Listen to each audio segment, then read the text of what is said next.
All right, so hopefully you've went through the 4-part series right now that talked about the Great Tribulation, the Second Coming, the Rapture, and primarily focusing on Matthew 24, that was also reflected in Luke, where Jesus is talking about God's anger at Jerusalem, at Israel.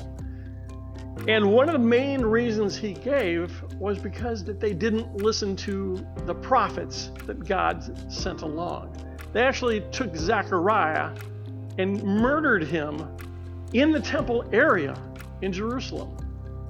And if you didn't watch the series yet, the conclusion was that from 66 AD through about 73 AD, 7 years of the Romans utterly decimating Jerusalem. And this was God's punishment.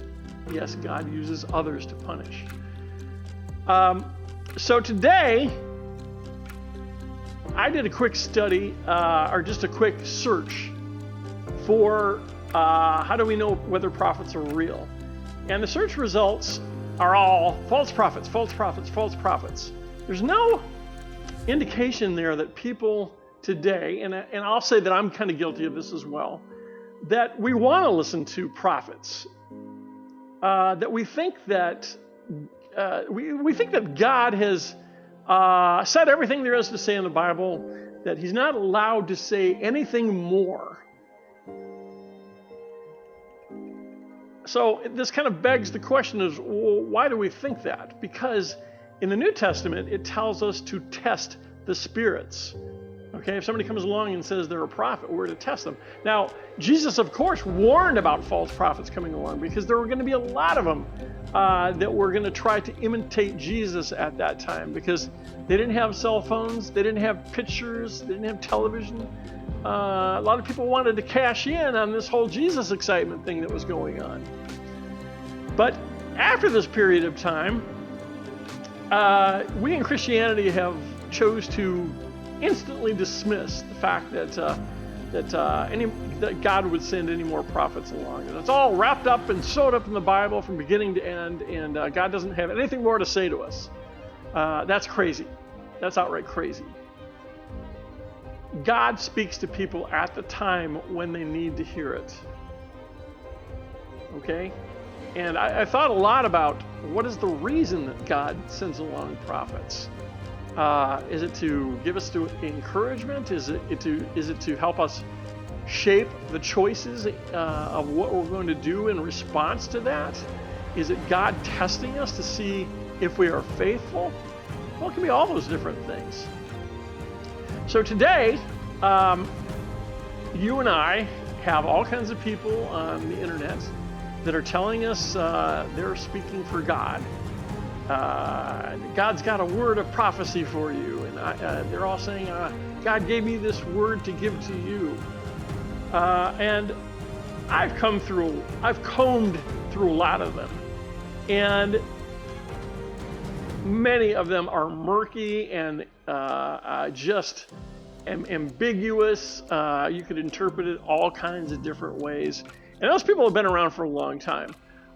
Some of the more bolder people came out of the 70s, the big hair era of the TV evangelists. TV evangelist hair we used to joke about. A lot of people on TBN that were supposedly giving prophecy, and it was all showmanship. And they all turned out not to happen at all. A lot of things they gave for short-term prophecies never happened. Long-term prophecies that were supposed to happen within a decade never happened. They all came and went. So you and I are very, very skeptical about this, as we should be. But God tells us not to dismiss it, but to test it. So are we testing the spirits today? Because there's somebody that's caught my attention that prophesied that Donald Trump would be president. In fact, that he'd serve 2 terms. And I always assumed that was consecutive, back to back, but we're going to see something different here. This prophet also said that there would be lockdowns. People would be crying out, "We are so tired of being locked down." That wasn't part of our vocabulary you know what scam-demic. He said that God would, in effect, through his spokesman, visit North Korea. He said that the stock market would go to 20,000, and it did the first 6 months into Trump's presidency. So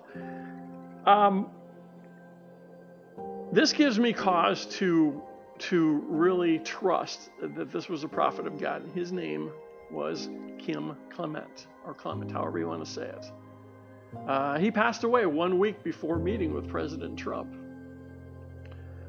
This is kind of something that happens sometimes where God's prophets don't reach the promised land, so to speak, as it was with Moses. But they have a time and they have a purpose. And I want to talk to you about one that I think is happening right now. Now, with God, he doesn't always give us the very specific dates and times. He says sometimes you'll know the seasons, referring to the end times, the end chapters of time. But here's what grabbed me, and I want to see if you are watching as well, to see if this is a prophet that we should follow and listen to. And there's so many prophecies that Kim Clement gave that all came true. And some of you out there are like, well, this one didn't happen, so he's a false prophet. As if the exact time and date were given and they were not. And that's a very dismissive spirit. That's not a spirit of God. So right now, we're here in July. Kim Clement gave these words. Strange July is what he said. He said, hypnotic November. He said there shall be much in the temperatures of summer. And we're seeing record-breaking temperatures all over the world right now. And it's getting very, very strange. He also said pandemonium in the White House. A betrayer in the White House. Pandemonium in the White House. Okay, now, this may be just ramping up. This may be the real act. The main act might be next year, next July, next summer of 2024. But let's see. We're a good week and a half into July 2023 right now. Let's see. And most of all, be thinking about what you come away with in this. Are you going to get excited that God's given us a glimpse of the future and to let us know that he's there right beside us? Parakletos is the word in Greek, walking side by side with us. Or what are you going to do with this information? Are you going to just dismiss it and go on with your day? Or are you going to get super excited that God is in this? Because I'll tell you, the more of the prophecies of what Kim Clement told us were that after we go through a very dark, desperate season, and I don't know if that's a figurative season or an actual season, like a spring is a season, or summer is a season, or fall is a season. But whatever that season is, we're going to go through a dark time, a dark, hard time. Okay? And there's a lot of rumbles about this, and even Kim said this as well, a blackout in communications. When this all happens, in July, strange July, I don't know. Whether it happens in August, I don't know, this year or next year. But on the other side of this dark period that we're going to go through, and God's going to take care of his people, but he's going to bring people out to the streets to pray on their knees. On the other side of this, God is going to bless us with a Christmas season. And God says he's going to take all the credit for this, okay? He says the man that he's going to put in the White House will be a praying president, but not a religious one. And I am so sick of religion. We all are. The phoniness of religion. But God's going to put a praying president in the White House, and he's going to baptize him with the Holy Spirit. Wow. Can you even imagine what that's going to look like? A president on fire. So on the other side of this, he said that he's going to give us favor 5 times. Favor, favor, favor, favor, and more favor. I look at this time we're in as the final chapter of the end times, where God is going to give us a glimpse, a trailer before the movie. Okay, the movie being the final judgment. But I believe God in this time now is going to show us a kind of a minor earthly judgment as a preview to the bigger judgment that's coming along, where God's going to remove his people and fry the earth. Just like you fumigate a house, you take out all the pets and the people, you tent the house, and you gas it. You kill everything inside, the pests that are eating away at the foundations of the house. And that's what God's going to do in the rapture. Okay?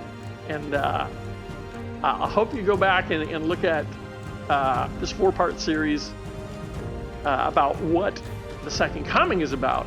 Something much different. Okay? But know that in the end, God's fury is burning against the evil, and he's going to expose it. Okay? Yeah, part of Kim Clement's prophecy was there is going to be much exposed that's going on underground in Italy and Rome, and in the higher regions as well. And I think that has to do with all the missing children that's going that have gone missing, go missing every day. And that's why the news media, the evil news media, and the cabal are so adamant about the Sound of Freedom movie. Hey, you can do it with Liam Neeson and fictionalize it that he's rescuing daughters, but as soon as you touch on something real, you get too close to home, then the media, Hollywood, they're all going to chime in on it and just mock it because it's real. And they know their time is coming. Their time is going to be up. I'm Jeff. Thanks for watching. Please hit subscribe here so I can keep on doing these. I work a full-time job doing something very similar. I worked 26 years in Hollywood, where I was blacklisted right out of it for just pretty much keeping quiet at that point. But evil knows. Evil knows that when people with the Holy Spirit walk amongst them, and it shines a light. If I can say anything encouraging to you, is that don't bury this information I'm giving to you right now. Think about this, pursue it, get with God's team, be active, spread the information. Okay? Thanks for watching.